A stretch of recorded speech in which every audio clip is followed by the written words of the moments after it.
ఎస్పీని కలిసి ఇవాళ ఆ, మీరు ఒక రిక్వెస్టో కంప్లైంటో ఎందుకు చేయాల్సి వచ్చింది? ఏంటి ప్రాబ్లం ఏంటి? సార్ నేను 2 అంశాలపైన కలవడం జరిగింది సార్ ఎస్పీ గారిని సార్ ఈరోజు. ఓకే.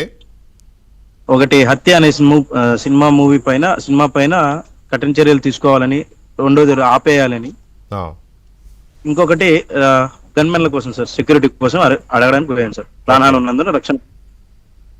ఓకే. ఏంటి సినిమా మీద మీకున్న అభ్యంతరాలు ఏంటి? కొంతమంది వైసీపీ వాళ్ళు కానీ వైసీపీ సపోర్టర్స్ కానీ ఆ సినిమా అద్భుతంగా తీశారు, చాలా నిజంగా తీశారు, కరెక్ట్గా తీశారని పోస్టింగ్లు పెడుతున్నారు. మీకున్న అభ్యంతరం ఏంటి? సినిమా తీర్చినోడు పెట్టుకుంటే ఏం లాభం లేదు సార్, బయట నుండి రావాలి కదా సార్ అది. ఓకే. ఎవరు తీయించారు సినిమా? ఇప్పుడు ఎవరైతే వాట్సాప్ లో కానీ ఫేస్బుక్ సోషల్ మీడియా పరంగా ఎవరైతే పోతున్నారో మేము నీతివంతులం, మేము అది ఇది అని చెప్పుకుంటున్నారో వాళ్ళ గురించే సార్ నేను చెప్పేది. అయితే కొంతమంది విదేశాల్లో ఉన్న వాళ్ళు కూడా పెడుతున్నారు సినిమా చాలా రియలిస్టిక్గా ఉందని. సార్ పెట్టడం వెళ్తే ఇప్పుడు ప్రతి ఒక్కటి పెట్టాలి సార్. 8 మంది, ఇప్పుడు ఎంతమంది ఛార్జ్షీట్లు ఉన్నా, ఎఫ్ఐఆర్లు ఉన్నా వాళ్ళందరినీ నోట్ చేయాలి. కానీ మాకు సామాన్యమైన మా మీద పడడం ఎంతవరకు కరెక్ట్ అంటారు సార్? అంటే ఏంటి మీరు అనేది? అందులో నలుగురు ఎవరైతే హంతకులుగా పడిందో వాళ్ళనే దాంట్లో హైలైట్ చేశారు తప్ప సూత్రధారులను హైలైట్ చేయలేదనేది మీ ఆరోపణ? ఆ విధంగా కాదు సార్, నేను ఆ విధంగా అనుకోండి. ఇంకో విధంగా ఏంటంటే సార్, నా వర్షన్ చెప్తున్నా సార్. సార్ ఇప్పుడు ఈ కేసు అన్నది న్యాయస్థాన పరిధిలో ఉంది సార్. అవును. దీని లిమిట్స్ అనేది మేమైనా కానీ ఎవరైనా కానీ క్రాస్ చేయకూడదు. కరెక్ట్.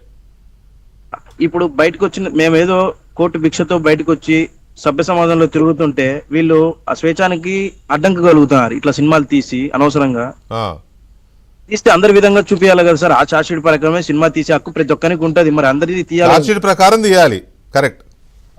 అవును కదా సార్. అది నిజమా అబద్ధం అనేది కోర్టు న్యాయస్థానం తెలుస్తుంది.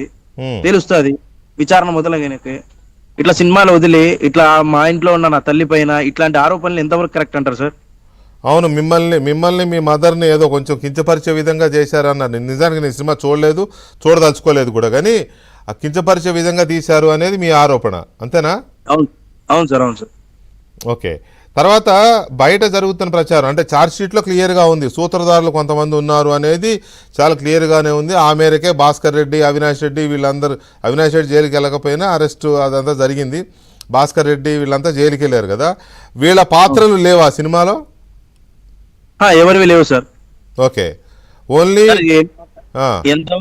ఎంతవరకు కరెక్ట్ కాదో నాకు తెలియదు సార్. నేను అన్నిటికీ తెగించుకున్నా వచ్చి. నేను చెప్పదలుచుకుంది ఏంటంటే, ఇప్పుడు తీస్తే 8 మంది అనేది ఛార్జ్షీట్ లో ఉన్నప్పుడు 8 మంది తీయాలా సార్? ఎవరైనా కానీ సినిమా తీసిన వాళ్ళు అది మానేసింది కాక సరే మా నలుగురిది పెట్టారు. ఇళ్లలో ఆ లేడీస్ పరంగా ఎందుకు పోతున్నారు అనేది అర్థం కావట్లేదు సార్. ఓకే.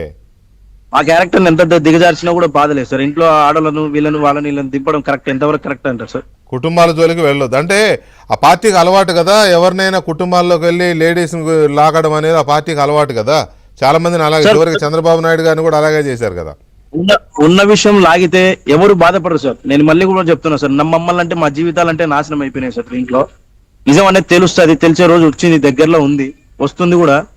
నేను ఏం మాట్లాడినా కూడా వీళ్ళకు నచ్చట్లేదు సార్. చాలా మందికి నా మాటలు నచ్చట్లేదు. కానీ ఇప్పుడు నా వరకు ఉంటే నాకు బాధ లేదు సార్. ఎందుకంటే నా జీవితం, నా కోర్టులో